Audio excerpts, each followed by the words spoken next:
Be very careful about these pitfalls, like making the universe very small by having younger versions of all of these characters show up in your prequel and they all know each other or had adventures together, things like that.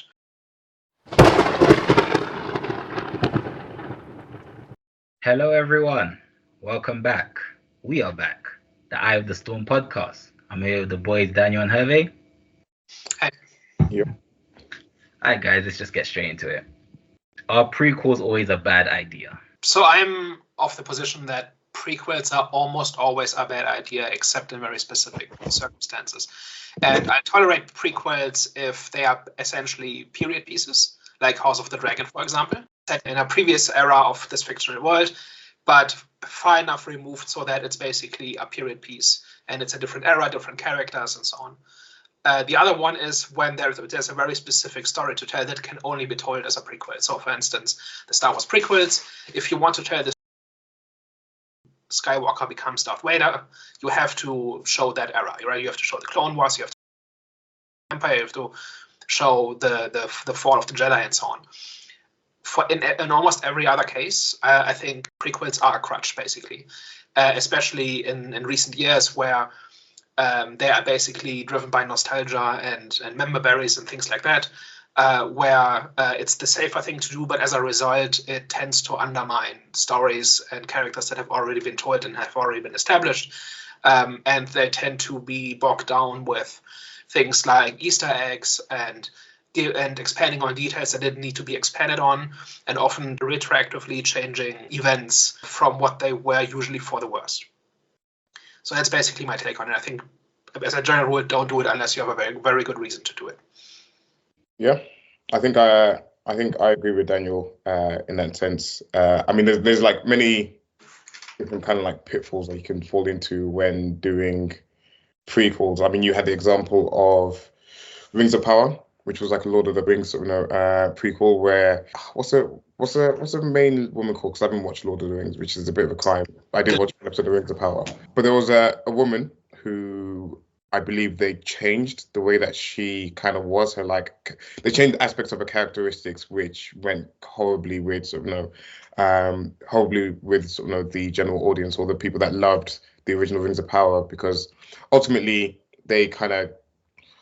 And I don't even want to say it's because like they made her like super badass and this that, and the other, but to my knowledge and to my understanding is that how they sort of portray the Rings of Power didn't completely fit to how she ended up in the later movies that sort of come after it. And this would be Galadriel, yeah. It's things like that where you have people with different ideas. So obviously you had Tolkien that made the original Lord of the Rings, and he had an idea for the story, he had an idea for the characters. He completely like kind of brought his vision to life. But then you have people that come after it that may have their own interpretations or might have things that they maybe want to change about the character, but then you run into the issues of messing up or causing rifts and divides within the fan base because you're doing things that go against what or how they remember that particular character. And I think that is different from changing a character as you go forward, right? Because a character can change over time, but if you show them at different points in their life and we know how they're going to end up, then changing that character too much can just not work or can alienate the people who already like that character. I don't know if Rings of Power did this because I haven't seen it. I can only kind of repeat what I've seen in other people's video essays. I think that's a risk, and I think you just avoid that if you go forward in time.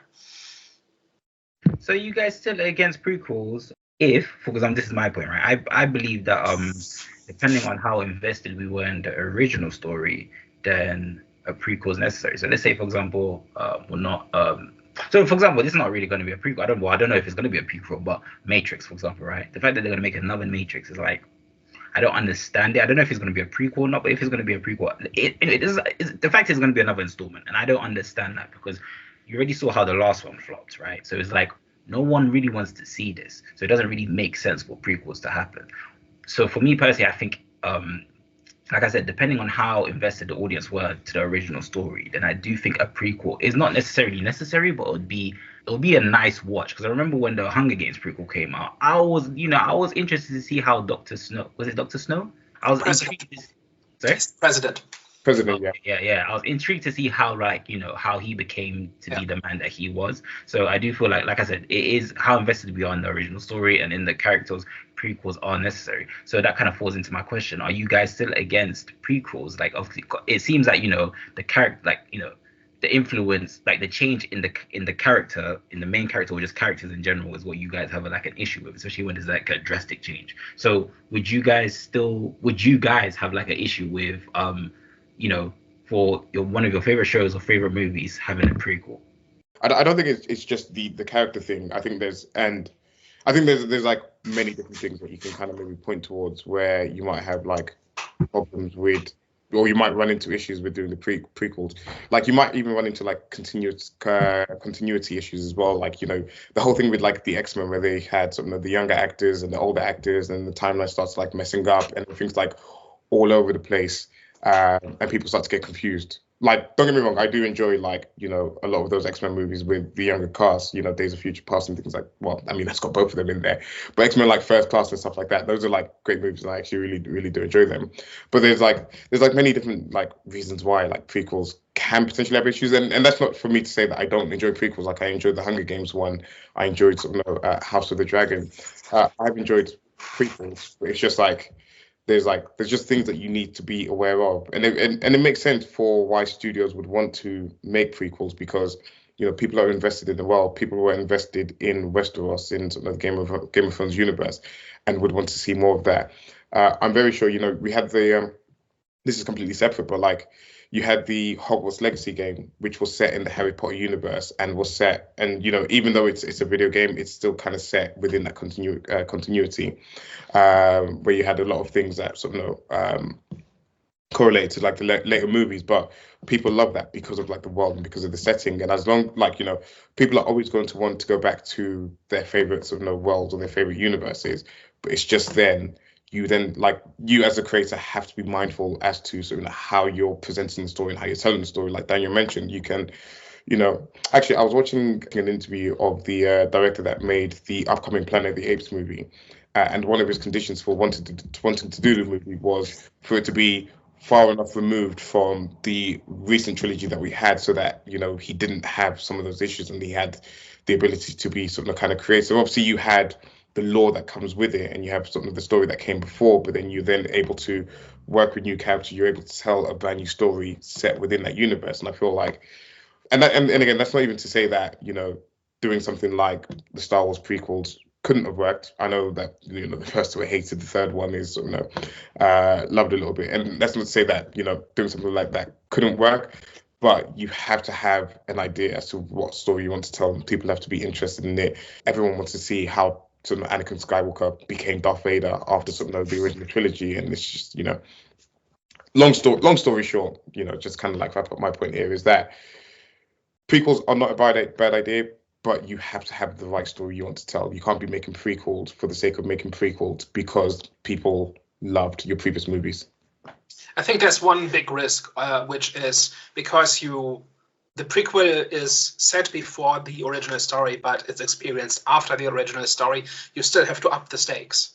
Right? I think that's a separate conversation. I think that is done way too much, and I think both writers and audiences expect way too much of that, and insist way too much on that. But that tends to mean that earlier characters are more impressive than characters that came later chronologically, right? So with The Matrix, I don't know if the upcoming Matrix movie is going to be a prequel, but if it is, I would be very concerned about them retroactively undermining Neo, for example, right? Because that protagonist has to be more impressive, more significant than Neo, probably. Because otherwise people will ask, what's the point in this story if it's less interesting than what the original movies did? But that might retroactively cheapen those characters that we already like. And I think there have been other instances where similar things happened. But I was gonna say, but then that also like creates issues with like the stakes in the movie as well, in terms of like if it's the same characters that you've seen in the original movies and we're doing the prequel, you know that those characters are going to be fine. You know that those characters are going to make it through whatever situation you put them in. So that kind of cheap. And of course, you've got the whole like thing where like heroes usually kind of come out on top and stuff like that. And people like, do love that. But how big can the stakes really be if you know that, this character is alive 20 or 30 years further down the line? And, and I think there's more stakes than will this person live? Right, the stakes can be what will this person have to give up to get to the status quo that we know, for example. Like, I think Obi-Wan's story in the Star Wars prequels is really compelling and really interesting, even though we know exactly where he will end up. And we know that the Jedi are going to fail, and we know that he's going to end up in exile on Tatooine watching over Luke and all of that. We know all of that is going to happen, but this journey is still interesting, assuming they're in better made movies and all of that. But that's not why the prequels didn't work. And Obi-Wan was one of those, and Ewan McGregor's performance was one of the standouts for most people, I think. Even though we knew exactly what was going to happen to that character, and the same for just about every other character.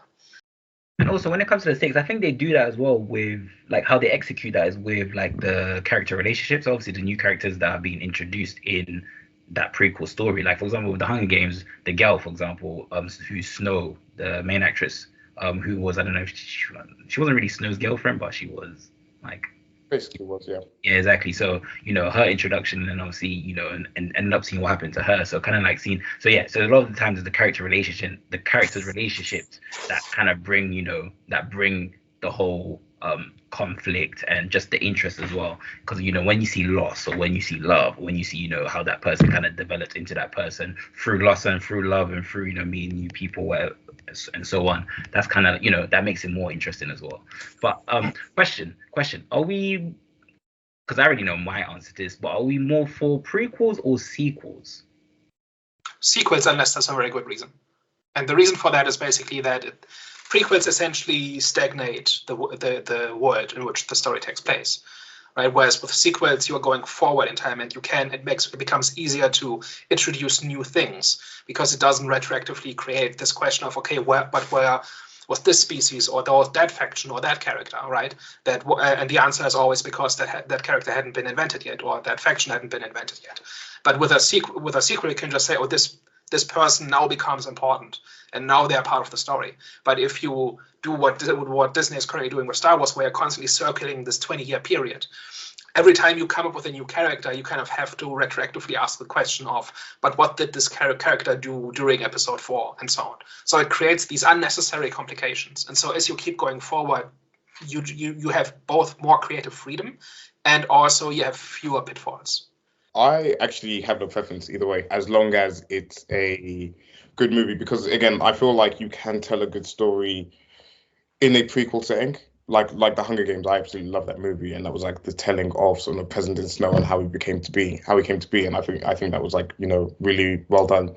And again, with like House of the Dragon, like that's one of like my favorite shows from like last year. So to me, it doesn't matter which way you go, as long as there's a compelling and interesting story that you're trying to tell in there, and you're not just, again, circling the same periods just for the sake of, Because you're afraid to move on, basically, what it usually is. Yeah. I think for me personally, I enjoy more sequels, because I don't know, prequels. There are some, of course, like you mentioned, House of the Dragon, and obviously I love the Hunger Games movie. So there are prequels that I do like, but I always get that sense of flashbacks. I just hate, I don't know, I feel like flashbacks is a pet peeve of mine, and obviously prequels kind of they're in the kind of the same realm, same bracket. So it's like, I don't know, sometimes with prequels I don't look forward to going into it, but then when it ends up being good, I'm like, oh, that was a great experience. So I'm more for sequels. But speaking of House of the Dragons, this is it's not really a random question because it still falls in line with what we're talking about, but do you guys think, I haven't actually seen I haven't read like the Game of Thrones novels, so I don't know if they could have been a sequel, but if they could have, do you think they should have done a sequel instead of a prequel? The way they ended it, it's a good thing they went backwards, man. I mean, unless they went a couple hundred years in the future, because the way that they left off Game of Thrones and Westeros with Bran being king and stuff like that, I was just like, I think I was very checked out. I know people reacted really badly to the end of some of the Game of Thrones as well. And I don't think I was. I think the love of some of the characters was gone as well. The way that they handled, like, you know, people like Littlefinger, like Lord Baelish, and obviously like some of these characters had died. You know, the way that they handled like Jon Snow towards the end of the show, it just, you know, you kind of lost the interest. Even like Arya Stark, like her journey throughout was like more interesting in like the middle part of the series when, so, you know, she was in like Bravos and stuff like that. So I feel the way that they left it off, I don't think I would have been interested with like a direct sequel, maybe something a couple hundred years in the future where we get brand new characters. And you can maybe see how some of the events of sort of the Long Night and sort of the White Walkers coming and stuff like that, and the War of the Kings. You can maybe, you know, tell an interesting story around that sort of in the future. But I'm very happy that we got a prequel in House of the Dragons because, you know, kind of washed away some of that stink and we got some fresh characters. Also, if you want to tell a story about the Targaryens, it has to be a prequel. Right?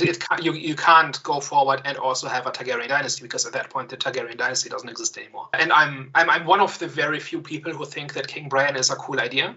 It's just if you imagine how George Martin would do it, but because basically a Green Seer king who basically creates the surveillance state where every animal and every tree is potentially listening for treason, that is a really cool fantasy idea. But that's not what the show gave us. But I could absolutely see a story, essentially like an uprising, trying to get around this limitation of a king who is effectively immortal and can see and hear anything, basically. Like how do you plan an uprising against them? That could potentially be really cool. But yeah, the way Game of Thrones ended, I think, didn't leave very much follow-up for, I really want to know what happens next, because the way the story was handled is that none of the consequences and none of the stakes really mattered anymore. And that is why the ending was bad, right? It wasn't any one specific thing. It was that the initial promise of this is a hard-boiled fantasy epic that feels like historical fiction, where every decision matters and there are no happy endings, only one thing after another, and they all end in tragedy. That was the promise of Game of Thrones, and the reason the ending fell flat so strongly was because it sometime around season 6 they stopped honoring that promise. Right, and in that circumstance, there's very little you can do to make people look forward to what happens next, because what happens next is whatever random thing popped into the writer's head. It's not something that would be earned or have any kind of impact or importance. And so I think if you are HBO, the only way is to go back in time. You know, do the Targaryens, do Nymeria's journey, do the sea snakes travels, like all of these things that have been mentioned and considered over the past few years. And House of the Dragon is the only one that actually worked and they actually manifested. But the reason they did that as opposed to going forward in time was because the showrunners basically burned down everything and then left. And there was nothing else for anybody to pick up on. I mean, by the end of like season 4, season 5, if they told you that they were going to do a sequel show of Jon Snow, I think everyone would have lapped up. Like Jon Snow was one of the favorite characters in the TV series. By season 8, it's no surprise that, you know, whatever plans they had for Jon Snow didn't work out, because for the last 2 seasons they completely like tore down his character and just made him a bit of a sideshow, to be honest, for the remainder of sort of the show. And kind of, I mean, people, I think, you know, people still love the character, but people were like sort of too super burnt out by the way that he was like handled in the show, and the way that they even left him off as well. It was just like, you know, there wasn't really anything interesting to tell there. And that's like, you could just go forward 100 years and just come up with something completely new, but it would not be informed by the ending of the show. So at that point, it doesn't really matter if you go forward 100 years or backward 100 years. You are sufficient. There's sufficient distance between the original show and the other show, right? At that point, it doesn't like, and nothing that happens in House of the Dragon really matters from a continuity standpoint, right? Because it's 200 plus years of distance. So you don't have to care too much about individual details because there's no overlap between the characters in the two eras, right? There's only one line that was said by Joffrey in Game of Thrones, which relates to House of the Dragon. Which was what? About how Rhaenyra dies, and by like that's being eaten by her own dragon or something like that. Okay, right. Yeah. So that's literally just like one line, which I saw was posted online, but that's like the only thing that like links the two. And I think that's more in the books as well in terms of details. But like you don't have, like if you did if a lot of people have been asking for a show about Robert's Rebellion, and showing a young Robert and a young Ned and Rhaegar and Lyanna, like these characters are a certain way in our heads. I think showing them as their younger selves when we already know so much about what happened in this period, I think would be a disaster. Like there's no chance of getting all the details straight and actually doing that in a way that satisfies anybody. So I think the big way, and that would be kind of analogous to the Star Wars prequels, right? Because we are going back one generation basically and seeing what events led up to the status quo that we know. But because we know so many details about what happened during Robert's rebellion, I think it's too cumbersome to actually try to explore that in a way that would actually be interesting. So you have to go back more than one generation. So do we think a prequel could put a dent in the legacy of a successful original story? In what way? As in the outlook, for example. So let's say a prequel was done terribly wrong, and now people are associate now, and obviously, let's say for example it's House of Dragons, right? So let's say House of Dragons was terribly wrong, even though I think most people really like House of Dragons universally.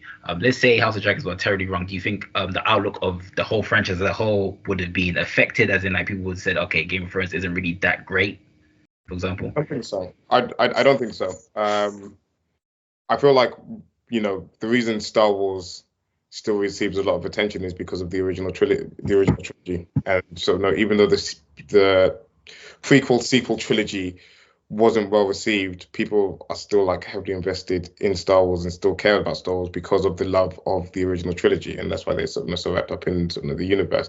Like I feel like with House of the Dragon, it could have gone very left because of the bad taste that was left in people's mouths at the end of Game of Thrones season 8, the way that some of that show ended for people. I feel like if House of the Dragon was a flop, I feel like that could have potentially led to people being done with that universe. But that's more, I should have kind of like reworded the question more so to what you said. The reason why I say that is because, for example, right, Marvel, like, the terrible back-to-back terrible movies, it's had like a domino effect where people are just kind of like losing interest when it comes to the universe. So I should have kind of like worded it around, like, would you think it will have like would it just have like a negative effect on the franchise as a whole? And then whenever, let's say for example, HBO want to drop a sequel, or they want to drop another project around Game of Thrones, do you think people will be interested to go and watch that? Obviously, do you think people will be interested to go and watch that, even though they had a failure with the prequel? I think a prequel can retroactively taint an original story if it recontextualizes things we already know about characters. So, for instance, the Han Solo movie, I think, does everything wrong you can possibly do wrong in a prequel, right? It basically goes through everything you know about Han Solo in a checklist and essentially just shows us all of that, and with the implication being everything interesting about Han Solo happened to him in a long weekend, basically, as opposed to him becoming that person over the course of a lifetime, right? And even to comical extents, like where he got his vest from and where he got his name from, and like all of that stuff. And there actually is one of the great scenes in Star Wars is the scene where they are in the cantina and they're hiring Han Solo, and he brags about how quickly he can do the Kessel Run. And there's this wonderful subtext in that scene where he thinks he's talking to like these small town idiots who've never been in space, and he doesn't realize he's talking to somebody who fought in the Clone Wars, right? And so Obi-Wan can see through his bragging and his bluff, but he doesn't say anything because he wants to close the deal. But so between Harrison Ford and Alec Guinness, there's like all the mannerisms going on that kind of give this additional subtext to it. But then we actually see the Kessel Run, and it's just going fast through hyperspace. Right, it retroactively removes this great scene and all the subtext in it, and it strips away all the subtleties and detail and undertones, and it's just he went fast on ship once. That's all that's left of the Kessel Run. Now you can ignore that and you can just focus on what's in the movie, and that's what I do. But I think a prequel can do damage like that to a character if you recontextualize things you already know about that character. Okay. Right. Well, this has been an interesting conversation.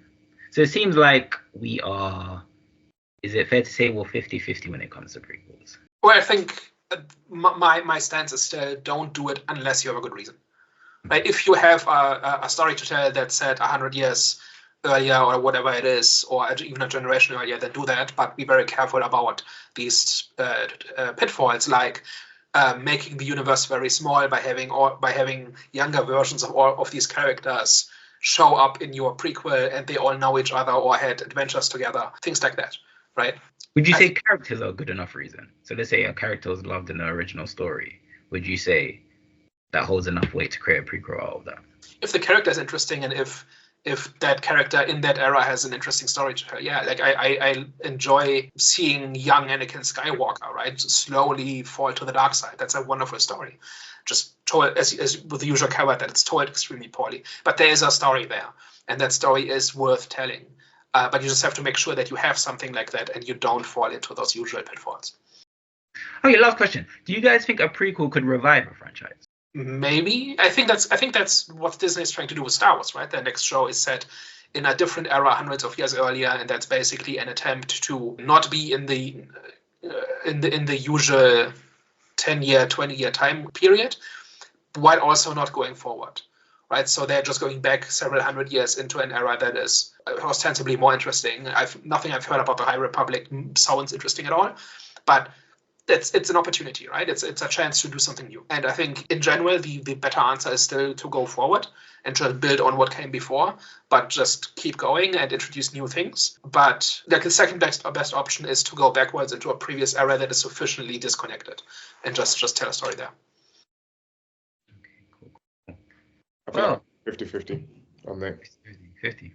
Because I feel like if you're going to tell a story, you got to tell a good story, no matter if you're going forwards or backwards. But going backwards puts all these extra constraints on you, right? You cannot, you have limitations on what you can do with your characters, or what technologies are available, or what information is available in the setting to different factions or characters and stuff like that. So you are either limited by that, and that is either a problem or not, depending on what story you're telling, or you ignore it, in which case you unravel the entire thing and the illusion of a secondary world is unraveled. That's what Star Trek did, and that's what Star Wars is doing. And they both would have been better off just going forward for that reason. No doubt. No doubt with Star Wars, because we've seen the evidence for it. But I mean, even everything that you're saying there about the kind of constraints and the limitations and stuff like that. Like it's like telling like a period piece like back in like the 1930s, whatever like that. Like you just have to have the right. Even if you're telling a story kind of moving forward, you then have to advance the technology. You have to start to sort of progress the world in sort of meaningful ways. And I feel like it's depending on who's telling the story, it's just up to whatever challenge you want to take. Because I personally feel like you can tell a good story going both ways, and I personally feel like there'll be challenges. There'll be challenges either way, and as long as we get a good story, I think is kind of my thoughts on it. Sure. Well, it's been an interesting conversation, lads. Glad we had it. Everyone at home, let us know what you think down below. Are prequels always a bad idea? Comment down below. Yeah, Hervey. Yeah, don't forget to like, share, and subscribe. All right, guys. Thank you very much for tuning in. We will catch you next week. Au revoir. Bye-bye. Ciao.